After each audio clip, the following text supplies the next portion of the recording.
Exam preparation, one word. Crikey. Problematic, probably. Stressful. It is stressful, but it's Exciting. exciting. I'm actually very excited about Revision. It's how to make it interesting for everybody. You want me to speak? Exam preparation is I think of results. under control. Just. What's important is that the exam preparation is enjoyable.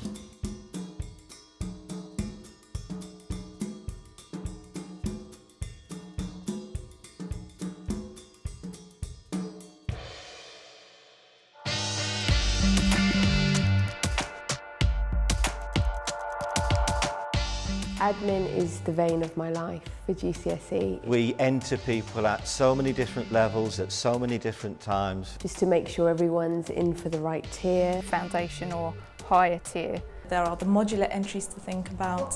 And I have been waking up in the middle of the night thinking, have I entered these students for the right exam? You've also got to remember that, what do I want to say? Sorry.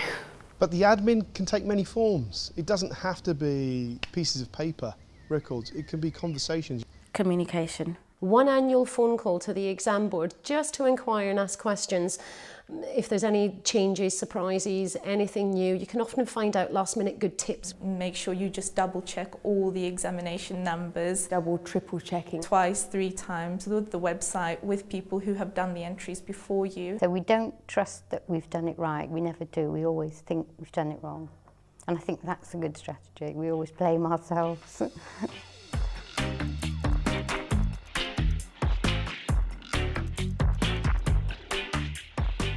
Borderline students are the CD borderline. Students who have achieved a D, who have underachieved because they should have achieved a C. Because C is the magic letter, the magic grade. At the beginning of year 11, an awful lot of pupils, most of them come back with positive energy. People, they want to do well, and that's the time to catch them. Those students are pulled out of their mainstream classes and placed into new classes with intervention teachers. We give them an extra lesson a week of extra maths and make that as different as possible to their normal maths, but targeting the topics that are the DC topics. Pupils who are borderline often give one-word answers in class. And they tend to have a big problem with recall. Do you want to repeat the question? And I think it's really important not to give them like ridiculous number of verbs, to give them perhaps 10 key verbs that you know that they'll use. So for those pupils, the one word that they give me, I'll play a word game. I'll say, okay, you've given me a one-word answer and it's correct, but I'd like you to turn that one word into 8 words.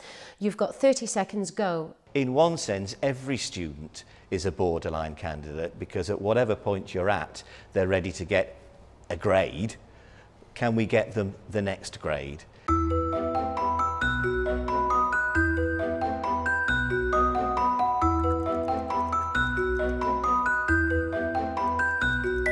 My favourite strategy is just to tell them to go to bed at the right time and have a good breakfast. Making sure that they've got water. Simple things. Breathe, don't forget to breathe. Making sure that they do hand exercises if their hand gets sore. And I always say to them, you've got to sound like you're loving it, even though you're clearly not. Turn to the back of the exam, which is usually a blank page, draw out a 10 by 10 times table and fill it in. And think about how everything they've learned in the last 2 years fits into that particular question and where it fits in. Shall I say it now? What is the question actually asking for?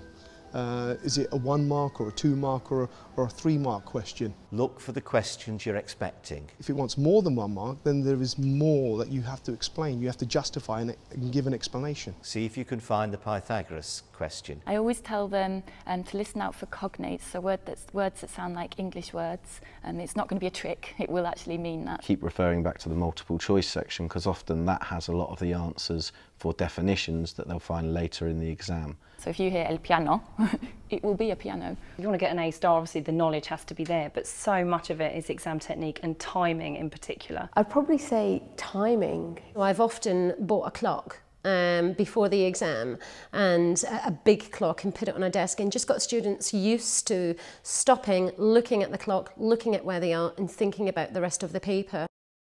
What's the time? I have a stopwatch and they have to answer a Part A question in 12 minutes, a Part B question in 10 minutes, and a Part C question in 8 minutes, which takes their 30 minutes. You'll finish the exam early, you'll have 15 minutes, you'll have checked your paper already, go back, you've made a mistake. You know you have, because every time we've done it, you've come across, oh, did I do that? How silly was that? Look for it.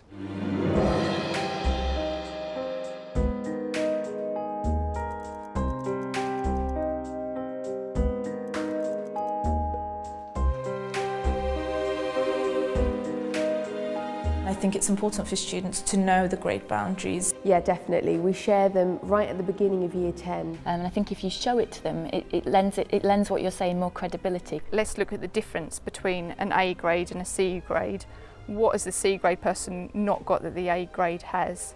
When the students often start to talk about, oh, what do I have to do to get this, to get that, I just say, let's just try and get as much right as we can. If you've enjoyed the journey, the grade will take care of itself.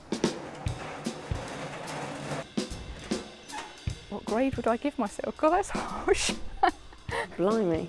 A star, of course. I don't know, I'd like to think I was an A grade GCSE teacher. I think you better ask my students. An A minus. Some days I've gone away from here feeling I've totally failed. So. That's a terribly, it would be unclassified without question. There's no classification fits my teaching. As a teacher, I think a B, because I think you can always do better.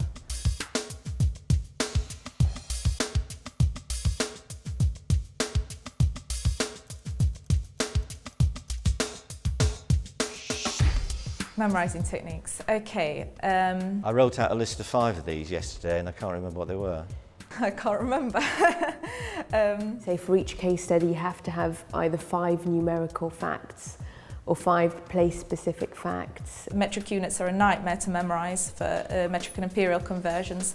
So if they can associate, say, a foot, which is 30 centimetres, I always get the 30 centimetre ruler, demonstrate to them, this is a foot, remember it, this is a bit like a very large foot. The volume of a cylinder, which started with a pizza, which had radius Z, height A. I'll give them cats.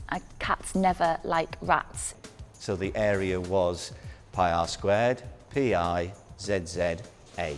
You'll never find double letters of C, N, L and R in Spanish. I do a lot of mind mapping just with pictures. I created a 4-paragraph rap and I had 4 main points there why Hitler became Chancellor of Germany. Each point was the lead sentence of the rap. The relationships unit has a lot to do with sex. So they might draw, you know, some fairly dodgy pictures, but if it makes them remember what they need, as long as it's not pornographic, I don't particularly care. It's remembering those key points in that order. The point is, revision is personal, and for each individual, as long as they can recall it from an image, even if it makes them laugh, the job's done. Hitler was pissed at the Treaty of Versailles.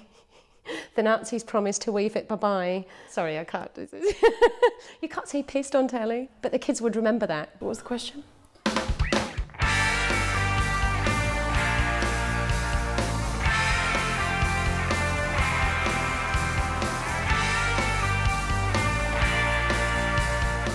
Favourite revision strategy would probably be making sure that revision is revisiting things but not repeating them. Should I start again? Do you want me to go back? We get students to write an exam question in the style of the exam paper, and then they will deliver that question to the whole class. Or alternatively, they might have a chat show with the author, and so it's all about like being a little bit dramatic. The student who's written the question becomes the expert. Mastermind. Another came up with a Monopoly board with all of the different case studies around it. They've got to come up with a list of up to 10 questions, between 5 and 10 questions that I'm going to ask another group. Maths is different to many other subjects in that there are a lot of short questions. So we practice a lot of short questions. I then give the groups another topic to revise. This topic is their specialist subject. It's always nice actually to keep revision resources separate and do not touch them until it comes to that revision period, so that it is fresh for them, it is fresh for you. I just thought of another good revision strategy. Speed dating. And they have to come in have 2 minutes with the first person, then move on, and they have to grade each other. Particularly for some of the sort of shy girls, but also shy boys, I think they find it quite difficult to, you know, speak, and that's why it's really important that they're used to doing that. You break down some of the barriers and make it a bit more fun.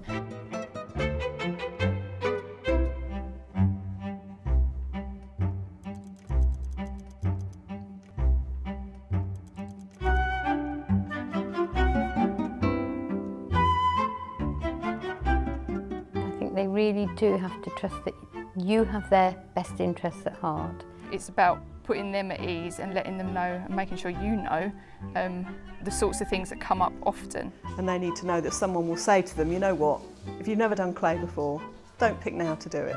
I know that this question has come up 8 out of 10 times, so it's likely to come up again. And you've got to trust them. You've got to have high expectations of them. The number of students I've come across over the years who have no confidence in their maths, give them the confidence and they find that actually they can do it. Is it all sounding okay? Teachers have to be great actors. I'm not sure sometimes a bit of obvious anxiety is not a bad thing. We do worry about the students' grades, and at the end of the day we have to make sure the students know that we are not worried, we have every faith in them and they will be absolutely fine. Yes, be able to calm them down, but show them, yeah, actually, they should feel a bit nervous about this and they should be working flipping hard and they should care about it. I think they need to know that you care enough to worry.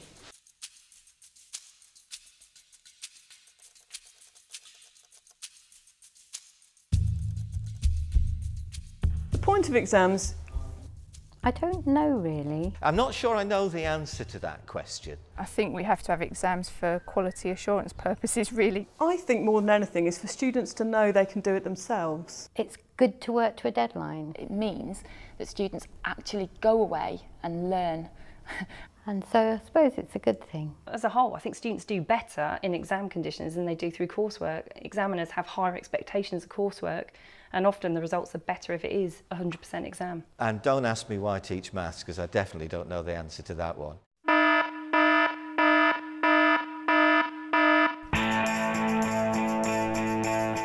I thought you might ask that for some reason. There must be. There must be a million things. Nothing. Well, there's not one thing I wouldn't do. Don't do nothing. Make sure you are doing something. I think overkill on exam questions I've done in the past, and students have just like groaned, oh my God, not another question, miss. Taking students through every single poem that they have to know. Simply putting things up on a board and getting the pupils to copy it out because there's a rush to get through a whole level of theory. Because I'm paranoid that what if it comes up in the exam, they're going to freak out, and I kick myself for doing that every time. Sometimes you have to lie. Don't tell them they're going to fail, would be one. Sometimes you have to think, well, the exam is 3 days away, what grade am I going to put on this piece of work? Honesty is not always the best policy. I can't think of anything that's been a disaster that I wouldn't do again, because I think you learn by your mistakes. Try everything. Stop now. Finished?